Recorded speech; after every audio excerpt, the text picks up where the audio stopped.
Many historic figures had dark and slimy sides to their personalities. Take Bonnie Prince Charlie, who as a charming youth led a rebellion in a failed attempt to gain the British throne. Although it ended in a disaster that killed thousands, the Bonnie Prince emerged as a romantic figure adored by many down the generations. In real life, Charlie was a nasty piece of work, a mean drunk and a serial woman beater. Below are 20 things about those and other slimy facts about historic figures. Bonnie Prince Charlie was not a nice guy. Charles Edward Stuart, commonly known as Bonnie Prince Charlie, is one of history's most highly romanticized figures.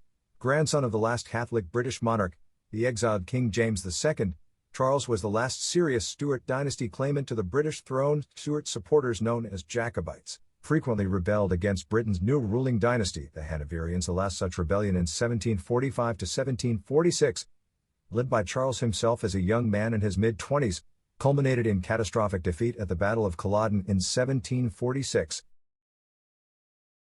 His dramatic escape afterward cemented Charlie as a romantic figure of heroic failure. However, while thousands eagerly risked and willingly gave their lives for Charles, the Bonnie Prince probably deserved neither their admiration nor sacrifice. The real-life Charles Edward Stuart, as opposed to the romanticized Bonnie Prince Charlie, was not a nice guy. He was often a pretty seedy and slimy man. He was known for his grace and charm as a youth, but that only masked many dark facets of his personality. Among other things, he liked to beat up women, most notoriously his wife Princess Louise of Stolberg-Gedden. He married her when she was 19 and he was 51. Obsessively controlling, he set up a system of alarm bells around her bed at night to alert him if she tried to sneak off to see a lover. He beat her up so often that she begged the Pope for help. She was finally freed of his clutches when they separated after 12 years of marriage. An abusive alcoholic. To complement his woman beating, Bonnie Prince Charlie was also an alcoholic. His love of the bottle got worse after his defeat at Culloden, and wrecked what was left of his career and prospects. It was right around that time that he seduced and took for his mistress a young and innocent girl, Marie-Louise de la Tour de Béarn. He got her pregnant, then immediately broke her heart by callously ditching her for another mistress. He went out of his way to rub it in the poor girl's face. At an opera, he showed up with his new mistress, because he knew that Louise would be there. Distraught, she left in tears. She gave birth to a son who died 2 years later. Charles' wife was not the only woman he beat up. Before there had been his mistress Clementina Walkinshaw, who bore him a daughter Charlotte in 1753. Charles beat her up so often that she fled with her daughter in 1760. For years Charles' mistress and his daughter hid from him in convents, while he lived in palaces and refused to support them. When Charlotte grew up, Charles refused to let her marry, so she took up a secret lover, the Archbishop of Bordeaux, whom she bore 3 illegitimate children. Despite his poor treatment of Charlotte, Charles expected her loyalty. When he suffered a stroke, he summoned her to Italy to take care of him. She had to leave her children behind in France and spent years taking care of her dying father. She died at age 36 shortly after Charles, without ever seeing her children again. The Slimy Pope who sold the papacy to fund his retirement. Real-life young Pope Benedict IX became the Holy Father in 1032 at the age of 20. He holds the distinction of being the only person to have ever been Pope on more than one occasion. He also held the distinction of being the only Pope to have ever resigned the papacy, until Benedict XVI resigned and went into retirement in 2013. Unlike his modern successor, however, Benedict IX holds the still unique and slimy distinction of being the only Pope to have ever sold the papacy on his way out. A nephew of his immediate predecessor, Pope John XIX, Benedict's father, used bribery to secure his election to the papacy in 1032. It was a complete disaster as a pope, who stood out for his moral unfitness even in an era when few popes were paragons of moral virtue. Church leaders accused him of adulteries and murders. He hosted orgies in the Lateran Palace and assaulted men, women, boys, and girls. He was also a sadist who enjoyed torturing, burning, drowning, and flaying those who angered him. A greatly disliked pope. Pope Benedict IX's behavior eventually became too much and led to an uprising. The young Holy Father was forced to flee Rome within a year of his election as pope. He was brought back and reinstated by the armies of Holy Roman Emperor Conrad II. In 1044 he was again forced out of the city, and a new Pope, Sylvester III, was elected in his place. Benedict returned with another army, captured Rome, forced Sylvester to abdicate, and had himself elected pope for the 3rd time. Benedict, finally tired of the cycles of ouster, followed by having to fight his way back to the papal throne. So in 1045, not long after his third election as pope, he decided to retire. To fund his retirement, he hit upon a slimy expedient. He sold the papacy to a priest who became Pope Gregory VI. Benedict was charged by the church for that and other misdeeds and excommunicated. St. Peter Damian described him as a demon from hell in the disguise of a priest. Pope Victor III referred to Benedict IX having a life as a pope so vile, so foul, so execrable, that I shudder to think of it. A Slimy Samurai. Ashikaga Takuji was a Japanese warrior, general, and somewhat slimy statesman whose life and career featured numerous twists and turns, during which Takuji switched sides multiple times. In the end, he rose to become shogun, or military dictator, and founded the Ashikaga shogunate at age 33, which dominated Japan for nearly 2.5 centuries. Takuji began his career in service to the powerful Hojo clan, which ran Japan's then Kamakura shogunate.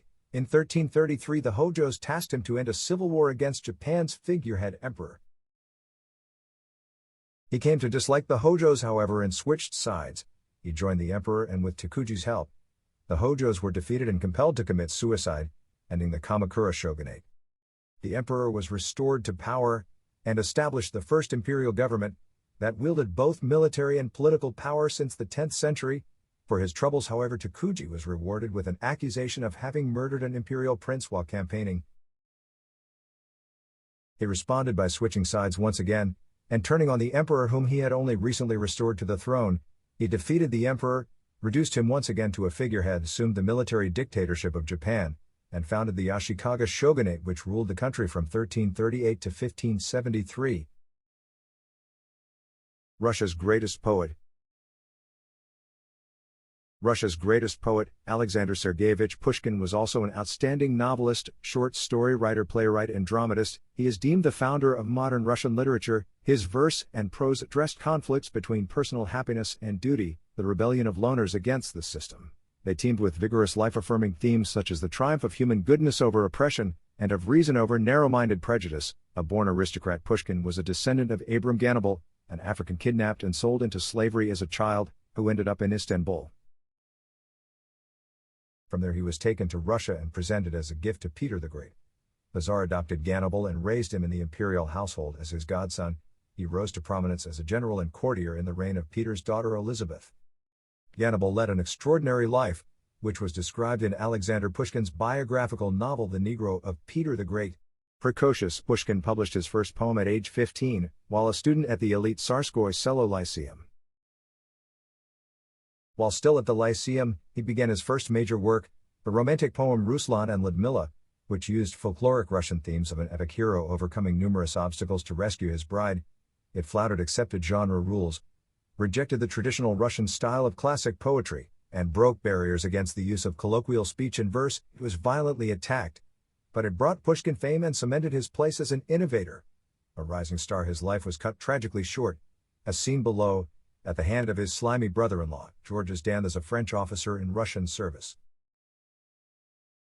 An anonymous certificate of a cuckold. By the time he graduated, Alexander Pushkin was a committed social reformer that upset the Tsarist authorities and secret police, who placed him under surveillance for the remainder of his life. At age 21 he was exiled from St. Petersburg to southern Russia. In exile he traveled through Crimea and the Caucasus. The impressions gained furnished material for his southern cycle of romantic poems, such as The Robber Brothers and Prisoner of the Caucasus. Pushkin's literary outflow often alarmed the authorities, who frequently censored his work and prohibited, or otherwise impeded, its publication. Despite officialdom's ham-handedness, Pushkin kept writing. His poetic novel Eugene Onegin revolutionized Russian literature as the first to take contemporary society as its subject matter, and led a wave of realistic Russian novels. His use of the Russian language was both simple and profound.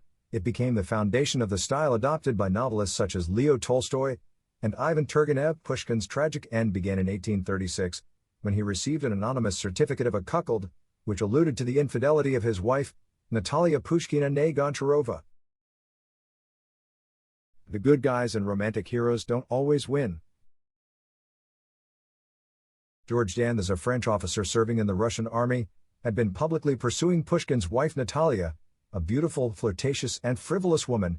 Natalia might have encouraged the pursuit, whether anything came of it or not. Rumors swirled of an affair between the Frenchman and the poet's wife. The era's code of honor demanded that Pushkin challenge the offender to a duel, which the poet did in November 1836. However, Danthas married Natalia's sister soon thereafter, which made him Pushkin's brother-in-law, so that challenge was dropped. However, the slimy Danthas continued to publicly pursue Natalia Pushkina. He went about it so openly that rumors once again circulated, this time to the effect that the Frenchman had married Natalia's sister only to save her honor and to have an excuse to get closer to Pushkin's wife. So another challenge was issued, and this time it was accepted. On February 7, 1837, Pushkin and Danthas met in a duel. In movies and fiction, the good, romantic guy wins. This was real life, however, and the trained soldier Danthas fatally wounded Pushkin, who in return only managed to slightly wound the Frenchman's arm. Russia's greatest poet died of his injuries 2 days later. A slimy French collaborator. Politics is a profession that attracts more than its share of slimy people, but few were as slimy as Pierre Laval. He was twice Prime Minister of France during the Third Republic, first in 1931 to 1932 and again in 1935 to 1936. Laval started off as a socialist, but steadily drifted into conservatism until he became an extreme right-winger. When the Germans defeated France in 1940, Laval became an eager collaborator and served prominently in the German-aligned Vichy regime. A lawyer, Laval was a member of the Socialist Party from 1903 to 1920. Early in his career he made a name for himself defending leftists and trade unions. He became more conservative after World War I, and twice became French Prime Minister for brief periods in the 1930s. Along with longer stints as Foreign Minister, when France fell to the Germans in 1940, Laval persuaded the French Assembly to dissolve itself and cede all powers to Marshal Pétain. That ended the Third Republic and inaugurated the collaborationist Vichy regime, in which Laval became infamous as a collaborator. The just end of a traitor. Convinced of ultimate German victory, Pierre Laval eagerly collaborated with the Nazis. During the Vichy regime, he served as vice president of the Council of Ministers for 5 months in 1940, until dismissed by Pétain, and as head of the Vichy government from 1942, until the liberation of France in 1944. In an infamous 1942 speech, he expressed his desire that Germany win the war. Throughout he avidly persecuted the French resistance and rounded up Frenchmen for labor in Germany and the German war effort. Laval also helped round up and deport French Jews to the concentration and extermination camps. Arrested after the liberation of France, Laval was tried alongside Pétain. After the war on charges of high treason, the slimy collaborationist tried to justify his treason on grounds that he had France's best interests in mind all along. But to no avail, and he was convicted and sentenced to death. After a failed suicide attempt by poison, he was executed by firing squad on October 15, 1945. A slimy spook. Aldrich Ames was a Central Intelligence Agency official who rose high in the agency's Soviet and East European division, which afforded him access to Soviet counterintelligence. A slimy figure from early on, he turned traitor and sold his services to the KGB as a deep mole within their enemy's camp. Ames became one of the USSR's, and later Russia's most effective double agents in the US. The son of a CIA analyst, Ames' connections paved the way for his joining the CIA in 1962. Those connections also kept him in the agency despite problematic behavior that should have gotten him canned early on, long before he inflicted so much damage. Among other things, Ames was a heavy drinker. His alcohol-related problems included drunken run-ins with cops and drunken brawls in public with foreign diplomats. He was also negligent and sloppy. On one occasion he forgot secret documents in an NYC subway car. None of that stopped him from rising steadily through the CIA's ranks. After a stint in Turkey in the 1960s, Ames returned to the U.S. in the 1970s, then was posted to Mexico in the early 1980s. There he met his second wife, Maria del Rosario Casas Dupuy, a Colombian whom he had recruited. They wed in 1985, and that same year, the couple began selling secrets to the KGB. By the time they were caught in 1994, Ames and his wife were paid over $2.7 million by the Soviets and Russians. Warning signs that were ignored for years. There were plenty of warning signs about Aldrich Ames, such as conspicuous consumption and extravagant spending. For example, he bought a big $520,000 house, serious money at the time, that was paid for in cash. There were luxury vacations, premium credit cards whose minimum monthly payment exceeded his salary, and luxury cars that stood out in the CIA's parking lot. Those were things that no honest public servant could afford on government pay. However, no alarm bells were raised for years. When they were, it took years more until 1993 before his employers took a serious look at his finances and activities. In the meantime, Ames had passed 2 polygraphs. He needed no high-tech means or complicated Ocean's 11 type capers to smuggle out secrets. Ames simply stuffed documents in his briefcase or in trash bags, and brazenly carried them out of the CIA headquarters at the end of the workday. As a result of Ames' treachery, at least 12 CIA spies within the Soviet Union were captured, of whom 10 were subsequently executed. By the time they were finally unmasked, Ames and his wife had revealed to the Soviets and Russians the identity of every CIA spy in their country. After he was arrested in 1994, the Slimy Spook cut a deal with prosecutors that spared him the death penalty and ensured that his wife got no more than a 5-year sentence. A Slimy Emperor. Being a presentable youth in the presence of Roman Emperor Tiberius was not good, not as well known as notoriously debauched emperors such as Caligula, Nero, and Heliogabalus. Tiberius was a slimy figure who matched, and likely exceeded them in perversion. Unlike them, he just preferred to be a pervert in privacy and seclusion. Tiberius built himself a vast pleasure palace, the Villa Jovis, Jupiter's villa, secluded on the island of Capri.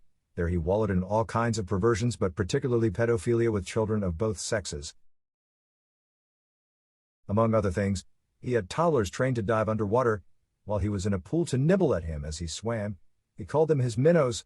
He also had pleasure gardens stocked with teenage and prepubescent boys and girls. The kids were dressed in outfits from Greco-Roman myths and legends, or ran around naked. Tiberius had them frolic about, display themselves for his pleasure, and engage in sex on command with each other. As he aged, he grew increasingly impotent, and so was often reduced to watching perversions acted out for his pleasure. He even had anal experts on the imperial payroll. As ancient Roman historian Suetonius put it, on retiring to Capri he devised a pleasance for his secret orgies, teams of wantons of both sexes, selected as experts in deviant intercourse and dubbed analists, copulated before him in triple unions to excite his flagging passions. To top it off, he got blowjobs from babies, unweaned babies he would put to his organ as though to the breast, being by both nature and age rather fond of this form of satisfaction. An original Quisling. Vidkun Quisling was a Norwegian army officer and right-wing politician who led an unsuccessful fascist party in the 1930s. He betrayed his country to the Nazis in World War II and collaborated with its German conquerors. The Nazis initially rejected him as too seedy and slimy even for them. They finally relented to his entreaties and placed him in charge of a puppet government. Born to a pastor, Quisling's life had a good start that gave little hint of future ignominy. He did well in school and graduated from the Norwegian Military College with the highest ever score since its inception. He was sent to the USSR as a military attaché in 1918 and became Norway's military expert on all matters Russian. In 1922, Quisling worked on League of Nations humanitarian relief efforts in the Ukraine and exhibited considerable administrative talent and skill. While there he met and married 2 Russian women in quick succession, the second marriage which lasted until his death, either bigamous or unofficial. Discharged from the army in a period of cutbacks, Quisling traveled throughout Europe for much of the 1920s. He returned to Norway in 1929 and launched a political career marked by anti-Semitic, anti-communist and anti-liberal positions. He joined a movement called Rise of the Nordic People and became Norway's defense minister from 1931 to 1933. In 1933, inspired by the Nazis' victory in Germany, he launched a fascist party, appointing himself its Führer. A slimy Norwegian collaborator.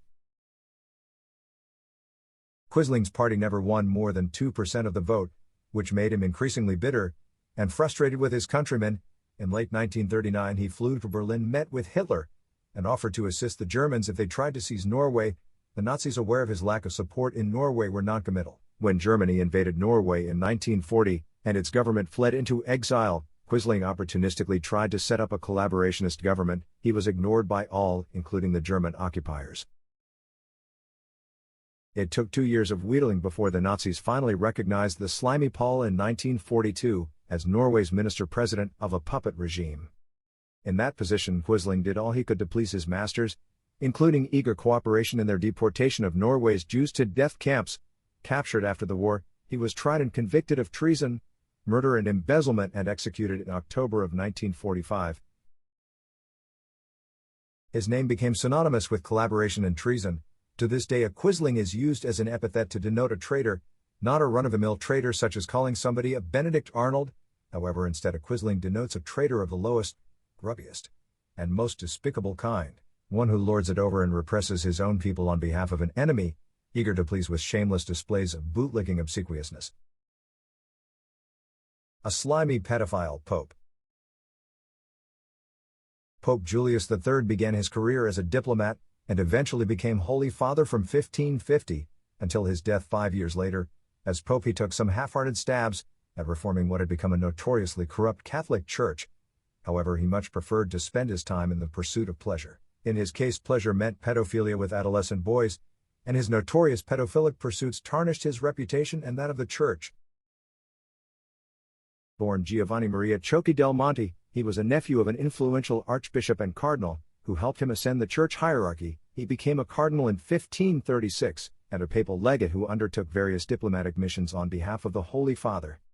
In 1550 he was elected pope as a compromise candidate. After the College of Cardinals deadlocked between rival French and German candidates, he assumed the name Julius III. Once on the papal throne, he exhibited little interest in papal affairs. Instead, he looted the church treasury to renovate his mansion in Rome, splurging on the best, including Michelangelo, to transform his residence into a magnificent palace. That was not the most scandalous thing about his pontificate, or what made him such an exceptionally slimy figure. That distinction goes to his love of young boys, and proclivity for sex with kids, which was abundantly clear to all who set foot in the papal residence. Julius' mansion was full of statues and frescoes of boys having sex with each other, as the Pope flaunted his perverted passion for children. Scandalous Pope's biggest scandal. The greatest controversy of Julius III's papacy was the Innocenzo scandal, named after a handsome 13-year-old beggar with whom the Pope fell passionately in love.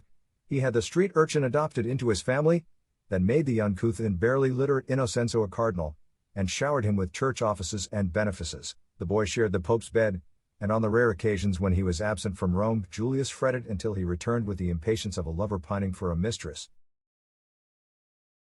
The besotted Holy Father also openly boasted of Innocenzo's prowess in bed, and ignored all advice that his unseemly passion for the teenager opened him to ridicule as a slimy old pervert. Innocenzo was not the first teenage lover made cardinal by this pope. That distinction went to another of his boy lovers, a 16-year-old whom Julius III made a cardinal as a reward for his bravery, because he did not cry after he was bitten by one of the pope's pet monkeys. Contemporaries wrote that it was Julius' costume to promote none to ecclesiastical livings, save only his buggerers. Napoleon's desperate 1813 campaign.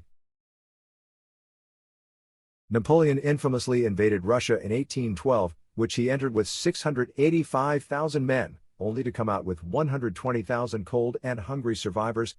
The catastrophe shattered France's dominance of Europe, as client states and subject nations rushed to shake off French hegemony. Racing back to France, Napoleon managed to raise an army equivalent in size to the one recently lost, but of lower quality and experience than the veteran force destroyed in Russia. They were desperately needed for the 1813 German campaign, which pitted a coalition of armies, led by Russian Tsar Alexander I and Austrian Field Marshal Karl Philipp against Napoleon. It culminated at the Battle of Leipzig, October 16 to 19, 1813, in which the French Emperor was decisively defeated after his Saxon allies pulled a slimy move and betrayed him mid-battle. Marching into Germany to reassert French dominance, Napoleon won some victories. However, he was unable to follow them up with a decisive win, because his enemies avoided battle with him. Instead, they fell upon his subordinates instead, whom they defeated as often as not. By October 1813, the Allies were confident enough to challenge Napoleon directly. The showdown took place at Leipzig between Napoleon's forces of 225,000 and a 380,000-strong coalition of his enemies. Although outnumbered, Napoleon planned to take the offensive against the Allies, who sought to envelop him, as he operated along interior lines that allowed him to concentrate against enemy sectors faster than they could be reinforced by his foes, who operated on exterior lines. A slimy battlefield betrayal. The Battle of Leipzig's first day, October 16, ended in a hard-fought stalemate. Allied attacks were defeated while Napoleon's outnumbered forces were unable to achieve a breakthrough. The 17th saw limited actions, and by the 18th, Napoleon was running low on supplies and munitions, and prepared to withdraw. An attempt to negotiate an exit was rejected by the coalition, which launched a massive attack all along the line that day that steadily pushed Napoleon's forces back into Leipzig, and only fierce resistance prevented a breakthrough. The bottom fell out on the afternoon of the 18th, when Napoleon's Saxon allies pulled off a well-timed betrayal, with Napoleon's forces already stretched to their limit. A Saxon corps of about 10,000 men occupying a sector of the French line suddenly abandoned their positions.